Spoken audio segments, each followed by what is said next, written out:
Hey guys, it's me, Nicolette Mashile, also known as the Financial Bunny. Welcome to the Financial Bunny TV. Today we're talking all things car financing and what should you do if you find yourself in a situation where you can no longer afford your monthly installment for your car. It is a very tricky one because it happens so often, but we don't really talk about it enough. Now, remember that none of my videos constitute as financial advice. If you are looking for financial advice, please speak to somebody who is certified and registered with the FSCA to be able to give you some sort of financial advice. So I got this question this morning. There's a young lady who was working on a project basis. And then she found out that one of her projects is going to come to an end and she hasn't secured, work further on after the contract, but she does have a car installment and she needs to figure out what to do with that car because she knows she might not be able to afford it. Now, a lot of people will say, yeah, but credit life insurance is available for you. It is not available when your project or your contract ends. So for instance, a lot of people think that they can go and claim from credit life insurance when they lose their job, and you're losing your job in a manner that it's a project that's coming to an end, or the contract is coming to the end, or the contract is not being renewed. That is not a good enough, or that is not one of the ways in which you can claim from credit life insurance. Remember, credit life insurance, or the majority of credit life insurance policies, only pay up if there is some sort of retrenchment or you have temporary disability and you are unable to work and earn an income. So there are still some viable options that you can look at, but it is important to realize what the situation looks like. I think the first thing you got to do is to really sit down and draw up your budget. I think a lot of people budget in their heads, so they don't really know their numbers. So somebody will assume if they lose their job, they may not be able to pay for their car. You may just find that if you switch a couple of things around in your budget, if you sacrifice some things, if you reduce your spending on destructive expenses, you may find that you actually can afford your car. However, you don't also want to find yourself in a situation where you are barely affording your car, because a car is not just the monthly installment that you're paying the bank. It is also the maintenance of the car, it's insurance, and it is also, of course, petrol.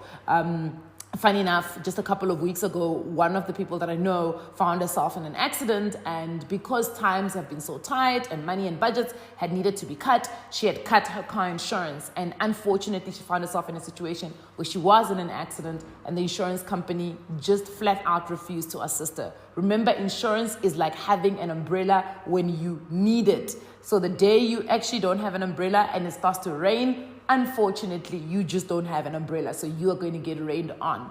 And you know that if you find yourself in an accident, many things can happen. Those towing company guys are on you like a bad rash. And if they tow your car to somewhere, some panel beater that you don't know, and yeah, listen, that's a whole different video altogether, and we'll do that video on another day. But today we're talking about what do you do if you find yourself in a situation where you can no longer afford the installment of your car. So the first thing is really go through your budget and ensure that you really cannot afford this, because again, one of the things that you don't want to find yourself trying to do is trying to figure out a situation that you are not really very much clear on. The second thing that you can do that a lot of people try to do is to trade in your car. So you trade in your car for a cheaper car. It does not make sense for you to trade in your car for a more expensive car if you can't afford the one that you currently have. So the best thing to do is to try and trade in your car for a cheaper car. But before you actually accept the trade-in deal, make sure that you are going to be paying less. Make sure that you're actually going to be paying less, and not just less monthly, but overall, because it just I don't know. People, every time I have a conversation with people and how they trade in their cars, they trade in a car, and then sometimes the whole thing gets restarted, the whole loan gets restarted, and essentially you end up paying more over time. So it really doesn't make sense. So it is important, yes, even if the loan is being restarted, it is important to ensure that you are trading in for a lower amount or a lower priced car. The second thing, and remember, it's very important to understand the trade amount and the retail amount. Remember, the trade amount is what the industry puts. So the motor industry puts a value of your car. according to the industry. Then there is the retail price. The retail price basically is the price that a buyer is willing to buy your car from you. So it can be any price that these guys are accepting, right? Or the price that you are okay to sell your car and the price that the buyer is willing to give you. So it's a willing buyer, willing seller price, basically. Right.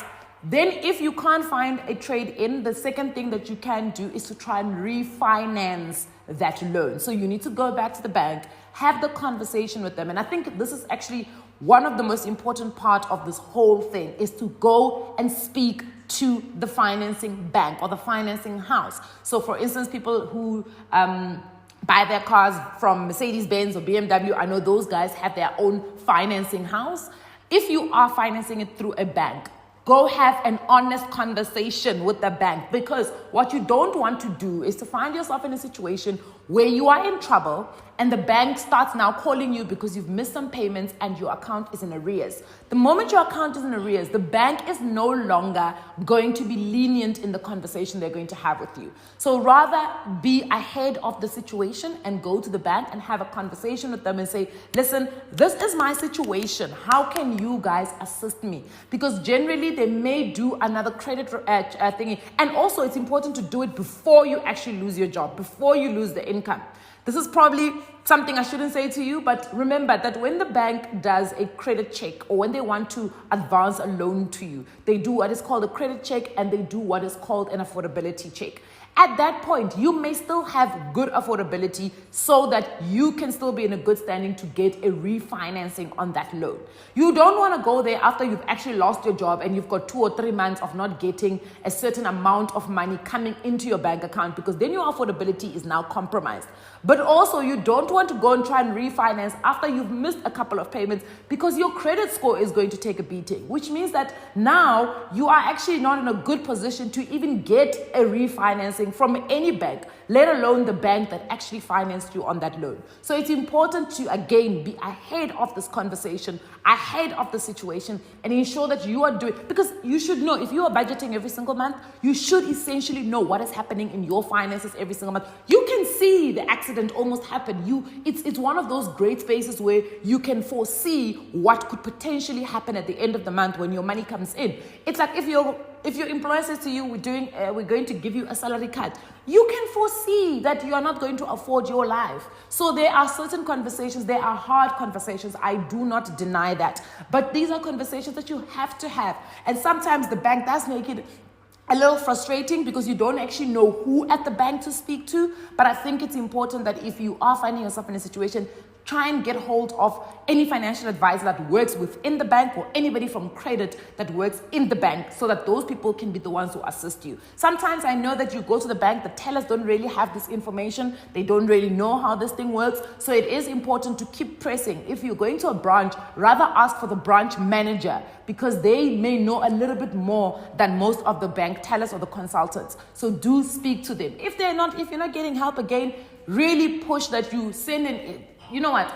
This time, banks don't like to be called out on social media. Call them out on social media. Say, I've been trying to get hold of these people. Nobody's answering. I promise you, somebody will answer. And if you don't have a good following, tag me. I will tag them. I will get you the help that you need. But it is important to get ahead of that situation. So refinancing, again, is an option that you can look at.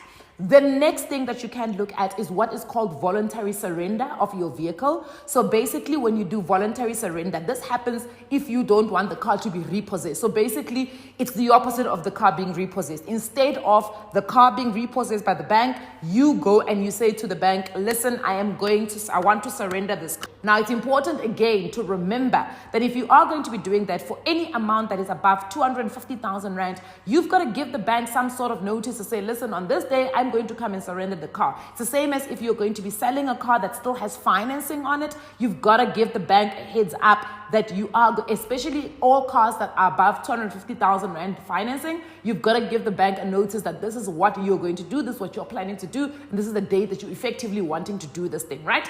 So when you hand over your car to the bank, you are doing what is called voluntary surrender. In the finance space, it is still seen as repossession, so your credit score will suffer a little bit, but it's important that when you do this voluntary surrender, you understand that the car is going to be back in the possession of the bank. The bank, because they have paid an amount of money to the dealership, it will be with the bank. The bank then has the option to sell your car at an auction. Now, if let's say, for instance, your car gets sold for less than what you owe the bank, you will still be liable to pay the balance of what you owe the bank. That's just what it is. You can't run away from that, because the reality is you are in an agreement with the bank and you said you are going to be paying them. Remember, this is how a car a financing deal works. Basically, you go and apply, and you have to have a specific car that you're going to be buying. Already, you must get a quotation from the dealership. Then you go to the bank and say, I need X amount of money. The bank then says, okay, we will pay them, the dealership, the money that you want to pay for the car. And then once we've paid them, we'll give you possession of the car. So technically, there is still a title deed that is happening, because the bank will hold a title deed up until you actually have paid off the money that you owe them, and then they will give you the title deed and hand it over to you. But if it so happens that you are going to get your car sold, let's say, via the dealership, the bank needs to know that this is what you're planning to do. So the same thing, when you are voluntarily surrendering your car, you actually surrendering the car to the bank. So the bank will then auction the car for the best price that they can get. And remember, at an auction, a lot of people who are at auctions and buy cars at auctions don't necessarily get enough time to really inspect the car. So generally what will happen is that people will put in a low bid for a car. Even though you think my car is highly priced, what highly valued, they will still put a low value for your car, simply because, again, a lot of people are buying cars at auctions, they are going for a lower deal. So it's important to remember that voluntary surrender also does have a negative impact on your credit score, because essentially it's seen as the bank kind of repossessing it, but at least they're repossessing it without necessarily it being a whole situation. Now you are at the office, and then here is the sheriff of the court arriving to repossess your car, and now it's just a situation, because now it's like, when you knew that this was going to happen. And it's crazy, because a lot of people want to hold on to their cars, even though they can see they can't afford their cars anymore. And I know it's really your tears and sweat and blood, but the reality is, if you can't afford a car anymore, it is better to just let it go. The last thing that you can do is a private sale. In a private sale, basically, what we are hoping for is that you will essentially be able to get the same amount. So you need to go to the bank first, find out what is the settlement on the car. You will also see that the settlement is slightly higher than if you were to pay it off. But it is slightly lower than the full amount that you owe. So if you go into the bank and saying, I want to settle this thing, they will give you kind of lenience in terms of how long you've had the car for. They'll give you a bit of lenience there. And you can negotiate, man. You know, have a conversation with the bank and say, guys, gunzima. The situation is bad, so I need to sell this car. And then you can do what is called a private sale. But remember, for a lot of cars that have a private sale, again, it's a title deed situation. If the car is financed, a lot of people shy away from buying financed cars simply because you need to settle with the bank before the bank will hand over the title deed to the next person. So again, it is a bit of a messy situation. But the most important thing that you should get out of this video is that if you are going to find yourself in a situation like this, get out of the situation before it actually creates more damage to your credit score, it creates more damage to your budget, it creates more damage to your pocket. Rather try and get out of the situation as quickly as possible, pay off the bank so that you can have, you can have, and sometimes it's really about just taking the L, and letting go of the car and getting it sold and not getting anything out of it. Because in reality, you'd rather not have that skoloto than have a skoloto in a car and literally you can't afford it, and it's just be creating haphazard situations in your life. So for me, let go of the car. It's a car. You can buy another car. It's really not that difficult in South Africa to get financing for a car. So it's not like a house, Rather let it go. Let it go, guys. It's not worth the trouble. Also, in this day and age of Uber, Bolt, taxis are becoming a little bit better in terms of access. I'm not saying they're better in accessing them. Gautrain, all sorts of different types of transport modes. And also we're in lockdown. Coronavirus. There's really having a car is not really a big deal. Yes, it does give you an advantage, but it's really not a big deal. So, it is what it is. The first thing, though, you can do to try and avoid the situation is to buy a car you actually can afford, even if you were to lose your job. I think that's really important. I think the problem is that a lot of us want to buy these really expensive cars, and be honest with yourself. How often do you actually drive that car? You know, it takes out 10,000 rand from your pocket every single month. And to be quite honest, it's parked half of the time. Like, is it really worth you paying 10,000 rand for a car that you barely drive, but it's a nice to have? All right. Okay, I'll see you guys on the next one. Mwah.